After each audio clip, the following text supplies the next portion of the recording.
Tiga perawat di salah satu puskesmas di Desa Kampili, Goa, Sulawesi Selatan diduga mengolok-olok seorang pasien yang sedang kritis usai mengalami kecelakaan. Ulah mereka pun sempat rekam video amatir dan viral di media sosial. Buntut kejadian itu, ketiga perawat tersebut langsung dijatuhi skors. Kamu mabuk ya? Viral di media sosial, video perawat diduga meledek saat menangani pasien korban kecelakaan yang sedang tak sadarkan diri. Peristiwa tersebut terjadi di Puskesmas Kampili, Kecamatan Palangga, Kabupaten Goa, Sulawesi Selatan. Kepala Puskesmas Kampili, Imran, mengakui adanya kejadian itu. Imran mengatakan peristiwa tersebut terjadi pada 15 Oktober lalu. Ia membantah jika tiga perawat itu mempermainkan dan mengolok-ngolok pasien. Menurut Imran, tindakan tersebut bertujuan untuk merangsang pasien agar bisa sadar karena diduga sedang dalam pengaruh minuman keras sesuai dengan prosedur yang berlaku. Pada saat mereka datang, petugas bertanya, "Kenapa ini Pak?" "Oh, ini pasien di jalan pingsan, kecelakaan, saya dapat ke sini." Ditanya, "Kenapa ini Pak?" "Barangkali dia mabuk." Jadi kan dikasih oksigen itu. Dia dibantu dengan alkohol menurut petugas itu untuk perangsangan, untuk merasa agak sadar. Buntut kejadian tersebut, pihak Puskesmas kini telah menskors 3 perawat berstatus sukarela itu selama 1 bulan. Puskesmas Kampili pun meminta maaf kepada korban dan masyarakat atas peristiwa itu. Ivan Ahmad, Goa, Sulawesi Selatan.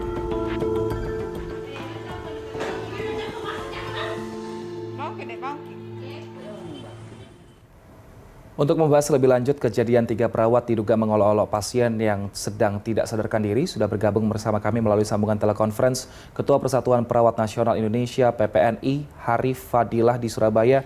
Selamat siang Pak Harif, ini katanya kegiatannya dilakukan untuk menyadarkan pasien. Etiskah ini dilakukan? Selamat siang Mas. Ya, kalau kita bicara etis dan tidak etis kan memang kita bicara baik, buruk atau pantas tidak pantas ya Mas ya. Jadi dari sisi tujuannya sebenarnya adalah tindakan keperawatan salah satunya memang beberapa prosedur untuk menemukan pasien yang tidak sadar, tentu melakukan pengkajian tingkat kesadarannya. Nah, tentu dengan berbagai prosedur yang harus dilakukan dan beberapa tindakan yang harus dilakukan. Nah, memang berkaitan dengan sikap, tentu kalau secara umum rasanya perawat itu harus juga menghormati harkat dan martabat klien sebagai manusia, apakah dia sadar maupun tidak sadar, gitu kan? Jadi sehingga memang secara umum perawat itu tidak melihat bahwa orang ini sadar harus dibagaimanakan dan tidak sadar bagaimanakan. Tentu yang membedakan adalah tindakan yang terkait dengan kebutuhan asuhan keperawatan yang pada pasien tersebut. Begitu Mas.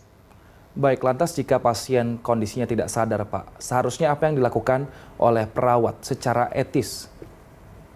Secara etis menganggap bahwa pasien itu ya mendengar, pasien itu ya sadar ya. Karena kita tahu bahwa menurut literatur dan ilmu pengetahuan bahwa walaupun pasien tidak sadar itu masih kemungkinan indera yang berfungsi, misalnya indera pendengaran ya, sehingga kita tetap menganggap mengangkat harkat dan martabat manusia itu yang tinggi sebagai klien kita untuk mendapatkan kepercayaan dalam rangka hubungan asuhan keperawatan pasien dan perawat. Demikian Mas. Nah, selain diduga mengolok-olok, ini kita lihat video yang beredar ini, point of view-nya adalah berada di samping pasien.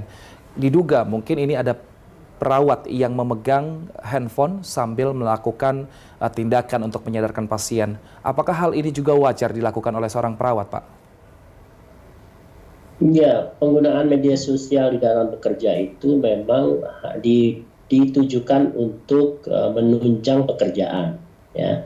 Jadi itu secara umum.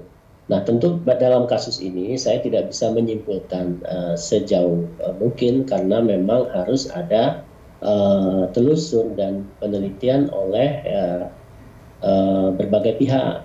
Dalam hal ini kami juga sudah menugaskan PPNI di Sulawesi Selatan untuk menurunkan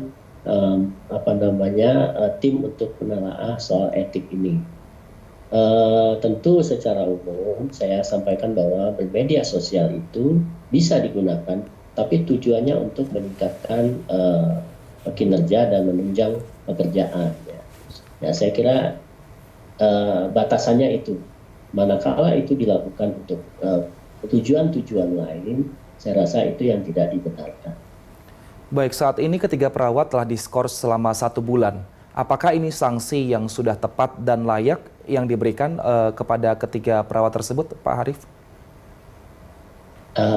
Karena sanksi yang memberikan adalah pemberi kerja dalam hal ini puskesmas, saya kira kelayakan itu diberikan oleh mereka yang bekerja. Tetapi secara etik memang kita harus ada prosedur untuk memberikan sanksi etik. Tentu harus ada telaah, tinjauan kasusnya, kemudian kita nilai oleh tim, dan baru apakah itu tergolong pelanggaran etik ringan, berat, atau sedang, atau tidak ada pelanggaran, maka itu yang memutuskan adalah Majelis Kehormatan Etika Keperawatan di tingkat provinsi. Itu prosedurnya, Mas. Tapi saya lihat juga ini adalah kaitannya barangkali dengan bagaimana perilaku di dalam konteks dia sebagai pegawai yang ada di sana. Maka dijatuhkan sanksi oleh pihak yang berwenang. Demikian, Mas. Apa yang akan dilakukan PPNI ke depannya, baik pusat maupun wilayah, agar hal ini, keluhan mengenai perawat yang bertindak tidak menyenangkan ini tidak terulang kembali, Pak Harif?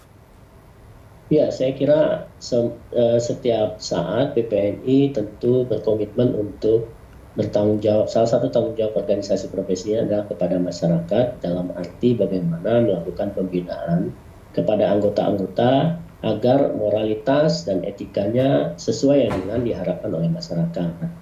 Karena itu kita punya etika Majelis Kehormatan Etik di tingkat pusat dan tingkat provinsi yang terus-menerus membangun sebuah sistem untuk melakukan pembinaan, bahkan penegakan disiplin, penegakan etikanya.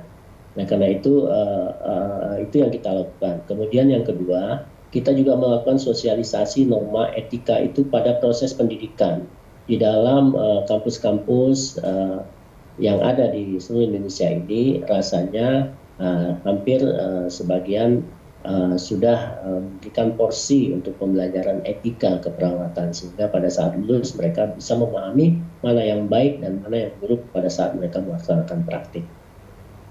Baik, tapi cukupkah tindakan tegas dan juga sosialisasi itu dilakukan untuk mengurangi keluhan terhadap perawat yang mungkin bertindak tidak sesuai dengan etikanya, Pak Harif? Sekali lagi, kalau itu berurusan dengan norma yang diharuskan oleh pemberi kerja, saya kira sah-sah saja. Tapi kalau soal etika, tentu kita harus nilai dari Komite Etik Keperawatan yang ada di tingkat provinsi. Nah, saya kira itu, Mas. Kalau memang itu disebut pelanggaran berat, maka sanksinya kan, sanksi etika itu adalah diskreditasi profesi.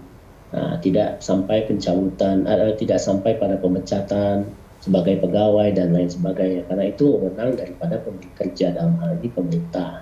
Ya. Cuma saya lihat di sini juga, Mas, kaitannya dengan pembinaan. Ini yang menjadi penting. Bagaimanakah upaya pembinaan perilaku yang dilakukan oleh institusi, ya. Saya mendengar dapat informasi juga mereka bertiga ini kan status karyawannya juga sebagai tenaga honor, ya, atau tenaga sukarela yang dapat surat keputusan dari institusi setempat. Nah, ini saya kira juga harusnya ke depan tidak terjadi. Maka tenaga kesehatan yang melayani masyarakat itu harusnya sudah mendapatkan kejelasan status agar mereka dapat dibina secara sungguh-sungguh, ya. Dan ini kan tentu berkaitan dengan hak kewajiban seseorang. Ini yang barangkali menjadi satu sisi yang lain juga. Tapi kami kira PPNI sangat sependapat apabila ada anggota-anggotanya yang tidak sesuai dengan etika, itu tentu harus kita lakukan tindak lanjut. Terima kasih. Baik, kita harapkan sosialisasi yang dilakukan PPNI dan juga fasilitas kesehatan dimanapun berada ini bisa mengurangi keluhan dari pasien terhadap tindakan semena-mena yang dilakukan oleh tenaga medis. Terima kasih Ketua Persatuan Perawat Nasional Indonesia PPNI, Pak Harif Fadilah telah bergabung bersama kami di Berita Satu Siang.